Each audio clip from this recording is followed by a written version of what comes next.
Hello, my name is SwimmsterGal and welcome to the shakiest intro of 2018. So for this video, we're going to be working on my bullet journal setup for, you guessed it, 2018. So to get started, we're going to go ahead and grab our Elmer's permanent tape runner, and we're going to use this to tape our cover onto our actual bullet journal. I did some watercoloring on the side. I didn't do it on the bullet journal itself just because I wasn't sure if the pages will take too well to it, so you know, I better not risk it, so I just did them on the side. Now grabbing our Tri-Plus fine liner in black, we're just going to go ahead and finish out outlining anything we wrote out in pencil. Excuse the cursive because handwriting isn't my strong suit. And right after that, we're just going to go ahead and move into the entire calendar process. Again, we're going to be using the fine liner in black, and we're just going to use that to write out the Sunday through Sunday through Saturday kind of dates. And we're going to move on from there, and we're just going to grab the staples. It's a regular ballpoint pen in black to write in the actual date numbers. Now this is incredibly tedious and your hand will definitely cramp at some point in time throughout this process, but hey, the end result is definitely worth the work.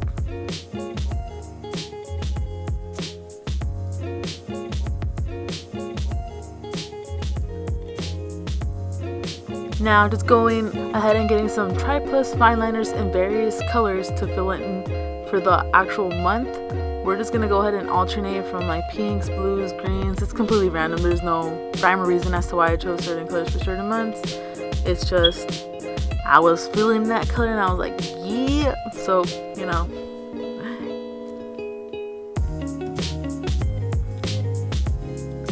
Now moving on to what may be considered one of my favorite parts of this setup is the calendex. I went ahead and just did the first 3 months, which are going to be January, February, and March.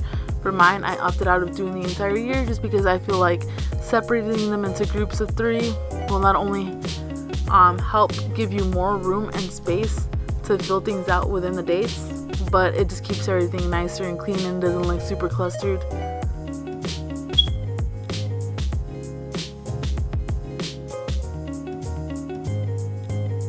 And again, you're just writing those tedious numbers in on the side. Now with my ruler, I just went ahead and added lines at the bottom of the end of every week. So let's say the 7th is a Sunday, so I just put a line right below it, and I did that for January, February, and March. And you can't see it because I suck at filming, but I did block out the dates of February that are non-existent because we all know it only has 28 days this year. Now going in again with the Elmer's tape runner, I'm just pretty much pasting in some watercolors I did on the side. Again, I did not want to risk the integrity of the bullet journal, so I just went ahead and did those on some watercolor paper I purchased from Michael's.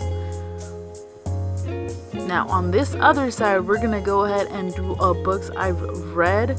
So I'm just going ahead and mapping out them lines and tracing over them with the black Statler pen, I don't know how to pronounce it. So I'm going to go in with my Crayola marker in teal and my other Crayola marker in purple, and we're just going to go ahead and fill that in.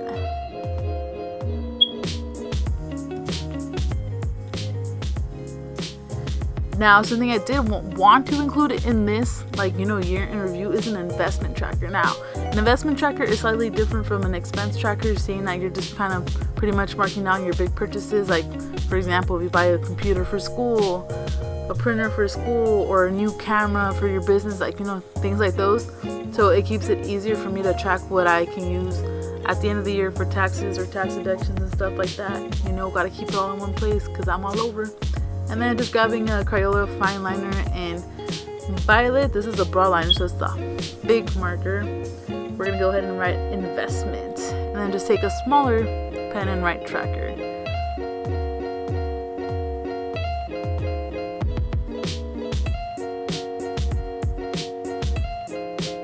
Now here I just went ahead and I did a watercolor border on the side. Again, I didn't include this on the camera because I'm pretty new to the whole watercoloring situation. So I did that off of camera and just pasted it in. And what I did after that was stencil in a bunch of stars in groups of 3, and then I went ahead and, you know, outlined them with the black. And from there we went on with some Tombow dual brush pens. I did red, purple, and blue, and then a yellow Crayola marker to fill in the stars. So the red star is for YouTube, purple is for Instagram, blue is for Twitter, and the yellow stars are just the little small stars to indicate what month it is. And then for what will be the final part of this bullet journal, it's just a health tracker. Again, I stenciled in some hearts, went over them with a Crayola fine line in red just to give them a little va-va-voom. Got a red pen and filled in for the months. Got a Crayola broad line in hot pink to fill for health tracker, and that's pretty much it. Erased whatever pencil markings I had left behind, and here is the quick flip through. I hope you enjoyed watching this video. I enjoyed creating it for you guys. All items will be linked down below for you guys. Don't forget to like and subscribe if you liked the video. Now I'm just gonna let the music play out for you.